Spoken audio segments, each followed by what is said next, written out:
Coming up on today's episode, Vizio's new Blu-ray player, Robert's got a review. Add more HDMI ports to your HDTV. Are older movies worth buying on Blu-ray? And the Blu-ray releases for the week of August 10th, 2009. This is HD Nation.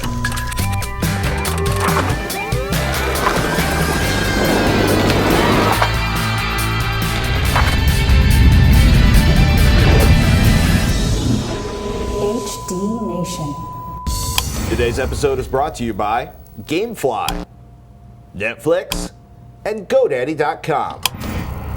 Welcome to HD Nation. I'm Robert Heron. And I'm Patrick Norton. HD Nation is your guide to the best in HD content and the best in home theater gear, no matter what your budget is. Blu-ray, online, satellite, cable, over the air. If it's HD, we likes it. Hey, should we talk about Baraka before I talk about? Should we talk about what we're talking about, what we're watching Just this a quickie. week? Just a quickie? Yeah. You've been obsessing over this film.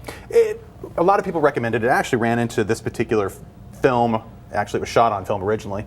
That is just it's a tour de force. 24 countries, I think 6 continents. Essentially, some of the best cinematography I've ever seen. And it was originally shot on 70mm film.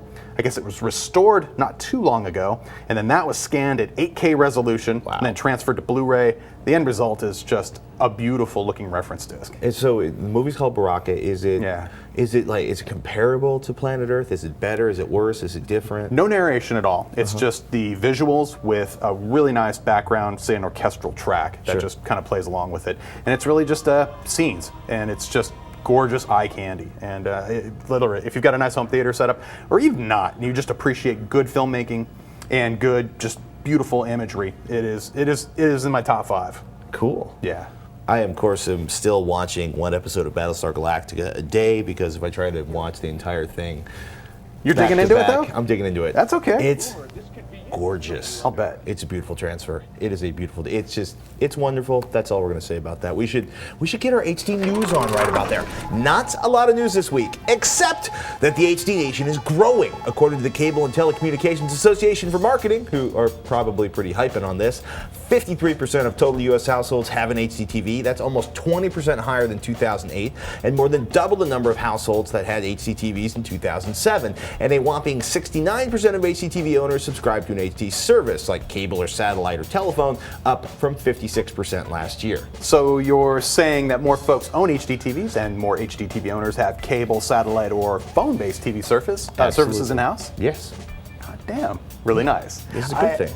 Are they using the right cables, though? That's the question, you know. I can't tell you how many times you walk in and somebody's got the high-def everything, and, they're using the yellow cable or the composite video. So friends don't let friends use the SD input from anything other than a VCR.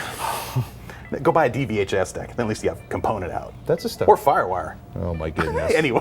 FireWire, yeah. I don't see a lot of FireWire. I am down with that. Have you heard about China's high-definition Blu-ray disc alternative? Yeah, I think it's called China Blue High Definition Disc, or CBHD for short. Yeah, it is based on HD DVD technology, and as its name suggests, it's most likely for the Chinese video market. Actually, it's only available in China currently. Right. CNET's Crave blog is calling it Blu-ray's new threat.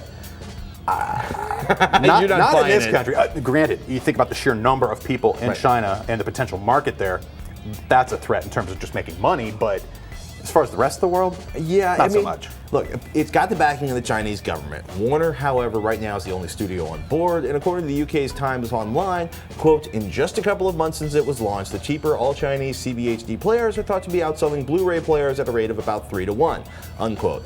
Since I don't know anything about the Chinese HD market, I don't know if anybody's buying Blu-ray players or if there are any Blu-ray discs available in China or for China region coding.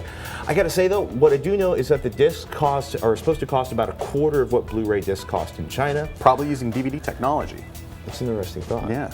So, but part of it's like, I think it all comes down to whether or not it's going to help decrease piracy in China. If it does, the studios are going to be all over this. There's so many stories about piracy that belong with, like, I'm in a typical street corner and insert name of Chinese city here, and you can buy pirated discs or movies or DVDs. And basically, look, the studios think they can make money in China, which is 1 billion people, right? 1 billion plus people, and if they'll support it in China, and if they think they can make as much or money on it as they would on Blu-ray, yeah, you know what? They'll bring it to the United States. I will say, having an affordable format is key, and regardless of quality, just making it affordable. those discs in the long run are dirt cheap. Right. And it's great to be able to have alternative formats, but I think for right now, as far as high def goes, it would be, I wouldn't want to see another format suddenly added to the mix, at least in terms of just minimizing confusion for everyone out there. Yeah, I mean, if you're sitting with a panel of tech pundits, they're all going to tell you that it's going to be big, huge internet pipes bringing high-definition video to our homes. That's what's going to kill Blu-ray, because nobody really cares about high-definition quality on video. And the studios would love that we never own a physical copy of a movie again, and it's locked down in cyberspace or something. But I think it's going to be interesting, right? Because part of what it comes down to is if it's cheaper to produce, because the truth is we don't know how cheap Blu-ray discs can get yet. It's still so early in this consumer, right? We're still at that part of the consumer electronics adoption cycle where it's a small number of people paying a lot of money, and over time that's going to drop down. But I got to find out what the actual absolute cost of printing like a Blu-ray disc is, because a CD you can make for like $1 or $2, like right. $2. And my last trip to the big supermarket, they had blank Blu-ray discs, think 25 gig discs, for just under $5 now when you buy them in a pack. That's better than the $20 they originally cost, but it's still not cheap when you compare it to, say, a Blu-ray or a regular burnable DVD disc, or CD for that matter. So obviously we have some research to do. Up next, is it worth buying older movies on Blu-ray? What's the story on Vizio's new player? And can I get an HDMI switch on the cheap without trashing the quality of my video? But first, let's take a moment to thank one of our sponsors, GameFly. Video games are not cheap, and sometimes they suck, especially if you're dropping $50 on a new title. You don't want to get stuck. Enter GameFly, the largest online video game rental service. They've got over 6,000 new and classic titles across all consoles and handhelds. Instead of gambling $50 on a new game, how about $15.95 a month to become a GameFly member? Here's the deal. You get to rent 1 to 4 games at a time. You get to keep them for as long as you like. No late fees, no due dates, and shipping is always free. Once you're done playing a game, send it back, and GameFly sends you the next available game on your list. If you really like the game you're playing, simply click Keep It on the GameFly website, and the game is yours at a discounted price. Discounts are good, and GameFly even mails you the case and manuals free of charge. How about a 2-week free trial? HD Nation fans get a 2-week free trial when they sign up for gamefly.com/HDNation. Some restrictions apply. Please see the site for details, and do us a favor, support HD Nation by trying out our sponsors like GameFly. usually we fire up the B block with a list of new releases, but this week we're going to start with a viewer question from Travis. He writes, "Hi Patrick and Robert. I've noticed that older movies on Blu-ray have price dropped into the realm where it might be affordable to start upgrading my existing library. Is it worth it to purchase Hellboy, for example, on Blu-ray for $15, or keep my existing DVD and let my PS3 upscale? Will the source material limit any difference I might notice? Cheers. Travis from Hillsborough, North Carolina." Great question, Travis. But when I'm thinking older movies, I'm thinking of stuff like The Searchers, 1956, or at least something as old as Rocky. Adrian. 1976. The 80s isn't old, and actually that was 2000. It's like freaking 5 years old for Hellboy. Oh man. Anyway. Okay. Now the first thing you want to think about is the size of your HDTV. Now if you don't have a 1080p screen, say 42 inches or bigger, you're going to be wasting your time going with Blu-ray. Some of these differences are pretty subtle. I mean, we're talking about like skin reflections might seem a little more detailed on a Blu-ray disc. However, I would say watching Adaptation the other day on DVD, I don't think a lot would be gained by seeing that again on a 1080p Blu-ray disc. Right, but something like Iron Man, where there's all that action and all that detail, all this amazing CG that's going on, that can actually really pop in Blu-ray. Again, if you've got a big enough screen running 1080p. Look, Travis, you're on the right track also thinking about source material. Frankly, not all Blu-rays are amazing updates from the DVD. Yeah. Now, if you're a big Hellboy fan, you'll probably enjoy the Blu-ray version. Kenneth Brown over at HighDefDigest.com gave video quality 4.5 stars. The 1080p ABC HD version had deep black levels, perfect contrast, and fine object details. Think of being able to see the cracks in Hellboy's horns. That fixed a lot of the issues people had with the original DVD version. Absolutely. I'd also say part of the success was having good source material as well. And I think good source material is critical. And newer movies, it's easier to find the source material because it hasn't been lost or left in a hot warehouse. Case in point, when the BBC went to release a Blu-ray of Pride and Prejudice, they walked away from the DVD scan that was already out there. They basically walked away from the print scan. They started fresh by scanning the original negatives. Complicated procedure. It looks so much better than the DVD. My wife finally became a Blu-ray fan. Big improvements in detail, and best of all, incredibly rich colors. Just a huge improvement over the existing DVD. Other movies don't fare so well. Our buddy Justin over at HighDefDiscNews.com has the Blu-ray version of The Last Starfighter. better than the DVD, but he said it looked like the film grain had been wiped clean. Digital noise reduction, basically, it made an early 80s movie, well, the 35mm film transfer, which is not the highest resolution source out there, look even more soft. That's going to be a problem with a lot of movies. Film grain's not bad. Right. And I hate to see it removed unnaturally from something that was originally shot, and that's part of the original source as it was presented. Case in point, DVDs, generally the film grain gets compressed, right? The compression kind of erases the film grain. Film grain is a part of the cinematic experience, not a part of the digital movie experience.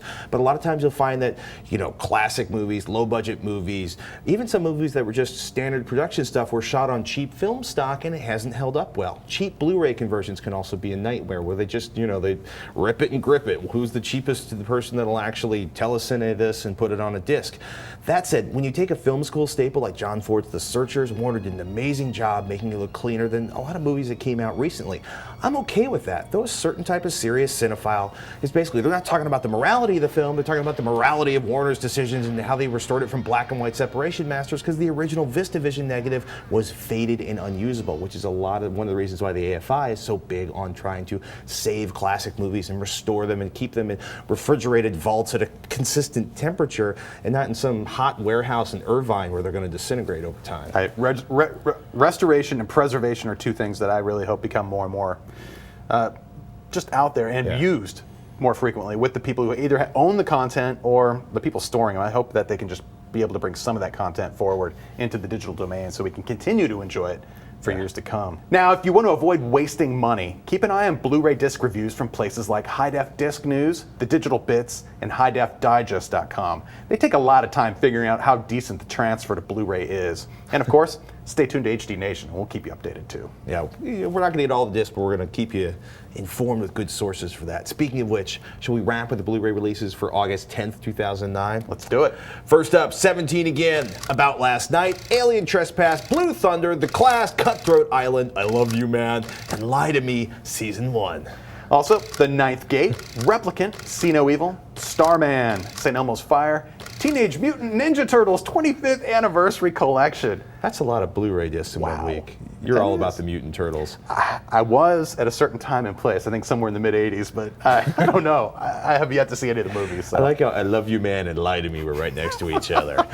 Coming up next, HDMI switches anybody can afford. We've got more ports for your HDTV people. Later on, we take a look at Vizio's new Blu-ray player and give you a great place to shop for bargains in our recession selection. But first, let's take a moment to thank one of our sponsors, Netflix. With Netflix, you can rent over 90,000 titles online, including a ton of Blu-ray titles with free shipping both ways to your home. They've got over 40 shipping centers now, so almost all deliveries happen in a single business day. Plans start at $4.99. As a new member, you can get a no-risk 2-week free trial membership. Check it out at www.netflix.com/HDNation. And remember to type the www when you use this code.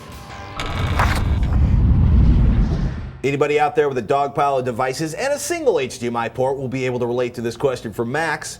He says, my monitor only has a single HDMI input, so I'm always switching cables between my Xbox 360 and my upscaling DVD player.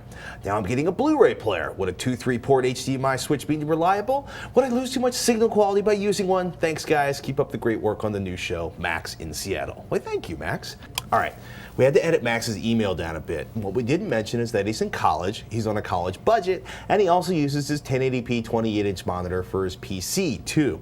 Frankly, he's going to be in a good place to upgrade to a bigger monitor when he's up for it, and given what we were talking about a couple minutes ago, he may want to think about buying that Blu-ray player until he's got a bigger monitor, unless he's thinking, I'm going to buy Blu-ray discs instead of DVDs, and when I have a bigger monitor, I'll have the better...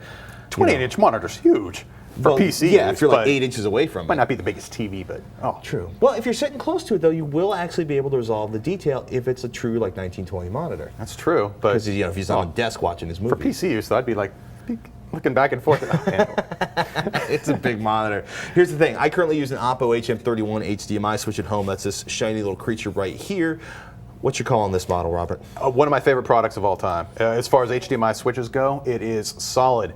One of the neat things about the Oppo HM31 is that it's an automatic HDMI switch, meaning that for its 3 ports, it has 3 inputs, it auto switches in priority. So basically, port 1, 2, and 3, you would put, say, something that's always on, say, port 3, and then say you put another device on port 1 and 2, and if those other devices come on, it will automatically switch to those, and when they turn off, it'll go back to whatever the highest priority port is. I believe it's 1 in that case. So Good to know. I could have that completely backwards from what I just said. But you get the point. It auto switches, it's an effective auto switcher, and it also includes features like, I don't know, RS-232 support if you're integrating that into a home control system. Is it HDCP compliant? Will it work with my Blu-ray player? Yes, it will. will. It preserve the sanctity of the digital protection? And because it's all digital anyway, there's no signal loss or anything associated with HDMI switches. The problems I've run into is where you have a lesser product and it just doesn't work right. Or there's some incompatibility between the particular player device or the source device and the display, but it's rarely the switch's fault, I find. I mean, a few years ago, people were like, I'm using this switch and I'm having AV sync issues, or the HDCP isn't passing through. All of the switches we're going to mention today, and pretty much most of the switches made today are HDMI switches, are not going to have any issues with that. It does include a nifty little credit card size remote, but like I said, if you set it up right with the auto switching capability, you can pretty much hide the product and never have to look at it again. You wouldn't even know it's there. Okay. I'm afraid to ask what the mono price switch is going to cost, because the Oppo's like $100, $99. This thing is dense. It's for mono price. It's the HDMI switcher HDX-401E, supporting HD 1080p spec. I believe it has 4 HDMI inputs, 1 output, under $30. Wow. And it works. It's not fancy. I don't believe it has the auto switching functionality that you get with the Oppo product, but if cost is the absolute bottom line, it's $30. And it's all steel constructed, built like a tank. Switches quite well, and I haven't had any compatibility problems with it whatsoever. And it's a solid product. I can easily recommend that one as well for anyone on the budget. One of the things that's nice about either one of these, because they use standard IR remote controls, you will be able to program them with a universal remote. Totally. Which is, if you're wondering with something like the Harmony, when you press the button for DVD, the Harmony will actually take care of the switching the television to the correct input and the correct audio selection and turning on the DVD player, and of course switching the switch so the signal actually gets in. These devices are also listed in Harmony's database too, of course, so that if you do use a Harmony remote, you don't even have to worry about, enter the model number, be done. What is that? Oh, this is the granddaddy of all switches, I'm going to say for right now. Now, this is definitely more money. This is called the DVDO Edge. It's got kind of like a cool front edge to it. Nice matte black finish. This is from Anchor Bay, right? Yeah, Anchor Bay's DVDO Edge. And this is I consider this a more high-end product, definitely. The sweet things about this, I believe it has about 6 HDMI inputs. It's got an HDMI flap on the front. Including one front-mounted as well that folds down. A pretty slick, compact design. It also incorporates a couple of sets of component inputs, other analog inputs as well, optical audio, coaxial digital audio, including a digital audio output as well, and separate audio, video, and just audio-only HDMI outputs, so you can send just the audio-only to your AV receiver. This is very similar to what you would see on the back of a modern AV receiver if you've bought one, and these start at about $300. The DVDO Edge also incorporates Anchor Bay's latest video processing engine too, so you're looking at something about $650 to $700 for a product like that. Who's the typical market? Because Anchor Bay, basically, is it like you suddenly realize that you don't trust the Blu-ray players upscaling you have, or DVD player, or who needs something like an Anchor Bay box to upscale video? Wii players, obviously, if you're working with like a high resolution Wii upscaling. I'll be honest, I find it convenient for just once I started using it. The thing I noticed immediately is that you're feeding out one output or one video format to the TV. Right. So the TV's not forced to change between, say, 720p, 1080i, 1080p. Those kind of changes can take a lot of time, or a few seconds, and it can add up as you're switching channels or whatever. I also noticed with my TiVo, there's plenty, if you use TiVo's native mode, or if your cable box actually offers a native mode where it's like, oh, it's a 480i program, I'm just going to send 480i to the TV.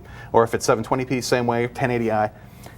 Those switches take time for the TV to process and put another picture back on the screen. That's that moment where you hit the button and you have a black for a 3 count. Be you channel surfing or whatever, that can add to just the inconvenience of surfing, especially when you're surfing channels. And if you surf a lot of channels, that adds up over the course of a year. Or one thing I've discovered too is that TiVo does their menus in 720p, but most of the programming I'm sending is usually 1080p. This, by feeding it all in there and the speed of the processor in this thing, it's seamless and it's instantaneous. So it doesn't matter what formats are going into it. TVC sees the same thing, and it incorporates a whole slew of video test patterns and setup utilities. And I basically leave everything default, do all the picture tweaks with this, and I'm kind of done at that point. And it comes with a kick butt remote. And it's firmware upgradable. It can also actually help you sell your house. A friend of mine has one of these in between a Wii and a giant big screen projector, and the people that actually bought his house came in and freaked out because he had this amazing home theater room, and the Wii was upscaled to like the size of a wall. We'll actually get that guy on to talk about. That's Jay. He's got a little high-end HDTV theater thing. I actually run a Wii, a PS3, a Blu-ray HD DVD player, PS3. Everything just goes into this, and I have one cable going to the TV. And it's just seamless. And it's auto switching too, so it's like as I prioritize it any way you want, and it just works. But you're paying for that. I'd say get an AV receiver before you step up to this, but this is a product you will carry on for quite a while. I also want to publicly apologize for the 45 minutes it took Robert to uncable this morning, and the 45 minutes it's going to take him to cable it back up tonight. Just 4 HDMI cables. Oh, that's it? Yeah. Just and the HDMI? Wii. I'll hook the Wii up later. But okay. I figured you had it all loaded up. One of my friends stole my Wii. I got to get it back, but that's another story.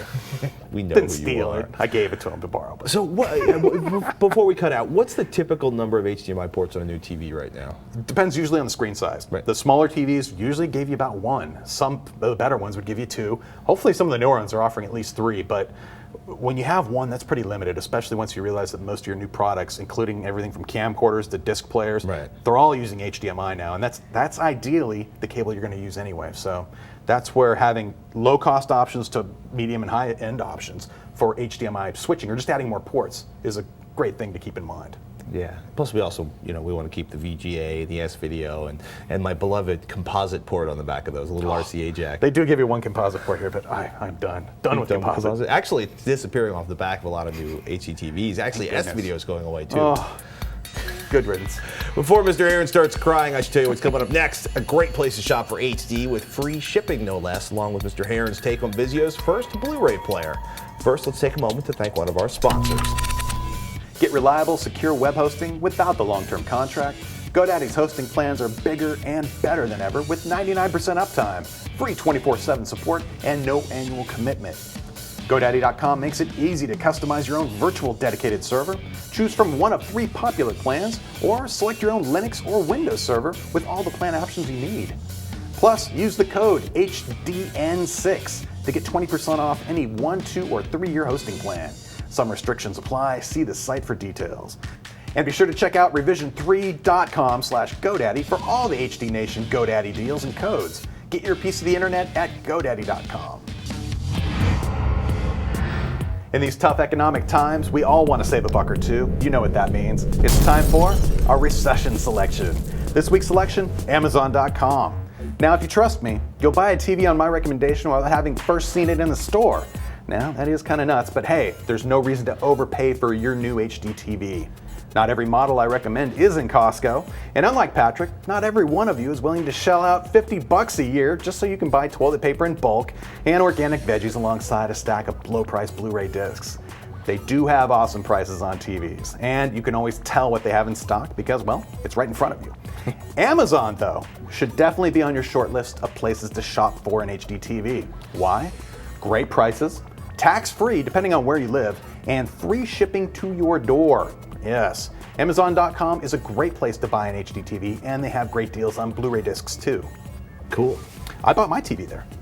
I did not buy my TV there, but I bought a lot of Blu-ray discs and DVDs And I there. actually ended up with a defective unit and had to do the exchange thing. Did they make you pay for shipping? Not at all. Really? And they actually deliver the new TV and then take the old one away. So I was with TV the entire time. So I was especially appreciative of that. That's pretty cool. So we should actually talk about what this is. We told you about the $98 Blu-ray player from Magnavox.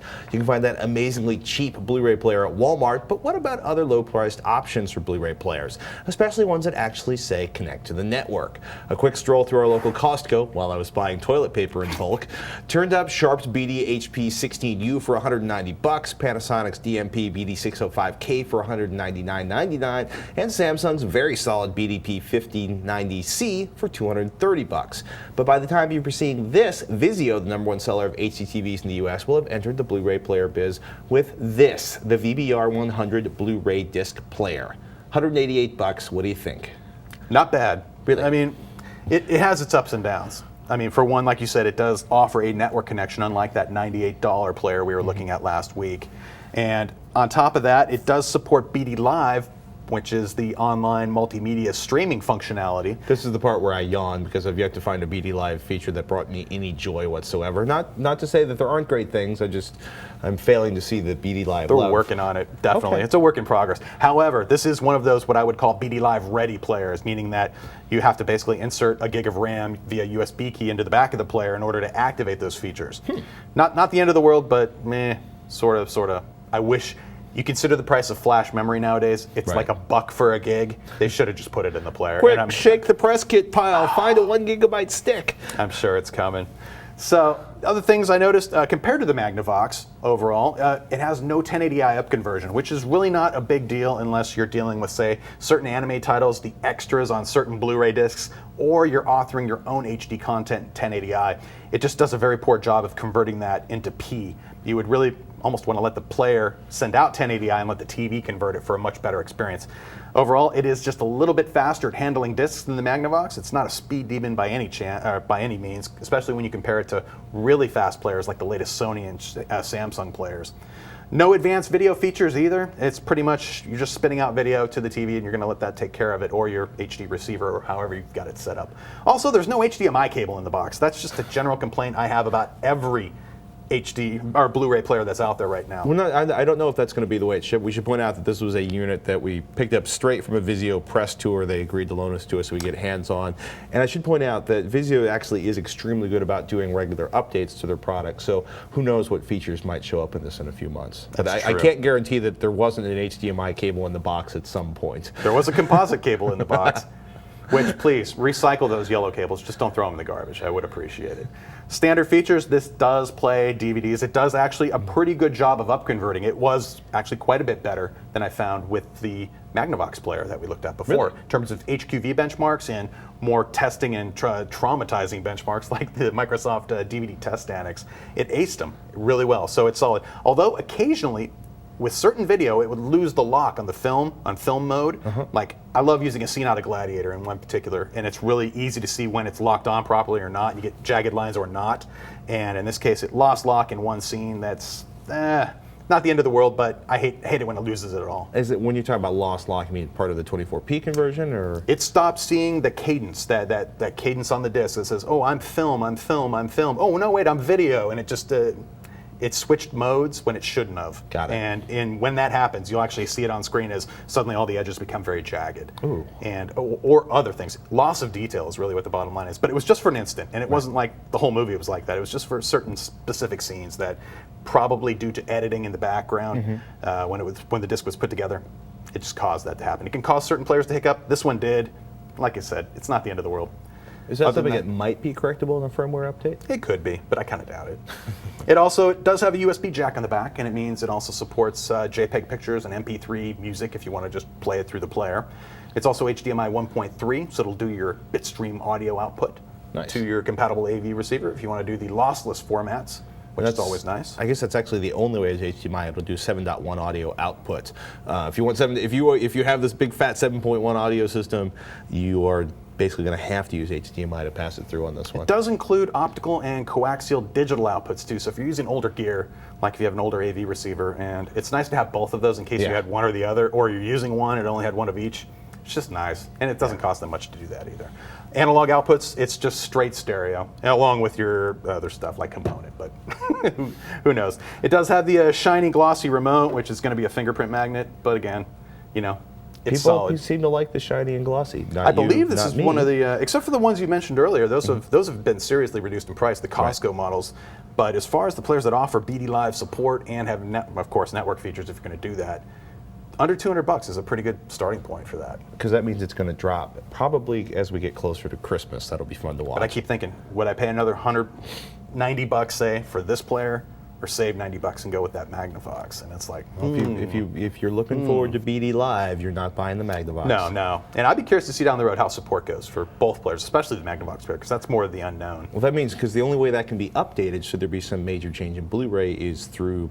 Well, there's no USB port, right? No. And there's no Ethernet jack, and there's no Wi-Fi, which has means the SD card, but I doubt it's used for that either. But interesting. Yeah, it'd be interesting to find out it's if burning that a gets disc. updated. generally speaking, cheap products don't get a lot of updates. And like most Blu-ray players, these are also very energy efficient devices. Typically, I've yet to see one that consumes over 25 watts or 1 watt in standby. That's pretty cool. I would imagine it's even less than that. Those were the max rated consumption numbers that they were provided, but typically I find that about 20, 23 watts is about where they, during full bore use. Unlike my DirecTV box, which can keep coffee warm even if it's in standby mode. People, Revision 3 is psyched to announce our newest show, App Judgment. It's a mobile phone application review show for the iPhone, Android, BlackBerry, and Palm Pre. App Judgment has a team of passionate reviewers headed by David Prager and, oddly enough, me. We'll give you advice, tips, and more importantly, we'll find some of the best apps for your mobile device. Catch new episodes on Monday, Wednesday, and Friday on revision3.com/appjudgments. All right, sorry, I had to do the whole announcement on the. You're still staring at the Vizio, Mr. I hate shiny black fingerprint gathering stuff. And wishing it had more RAM built in. Anyway. I think we're out of time on this episode. Well, we hope you guys enjoyed this episode of HD Nation. As always, we want to know what you think. So send your comments, questions, or suggestions to hdnation@revision3.com. Or hang out with the other viewers in the HD Nation forums, revision3.com/forum. And head over to revision3.com/HDNation for show notes and links to everything we talked about on today's episode. And you'll also find all the links to subscribe to the show. So if you're not getting the latest episode of HD Nation delivered to your podcatcher, what are you waiting for? Yeah, that's right. Subscribe and watch. Please tell your friends too. If you like it, tell your friends about how cool the show is, or just tell your friends to watch. Do us a favor. Until next time, thanks for watching. I'm Patrick Norton. And I'm Robert Herron. We'll see you next week. Take care.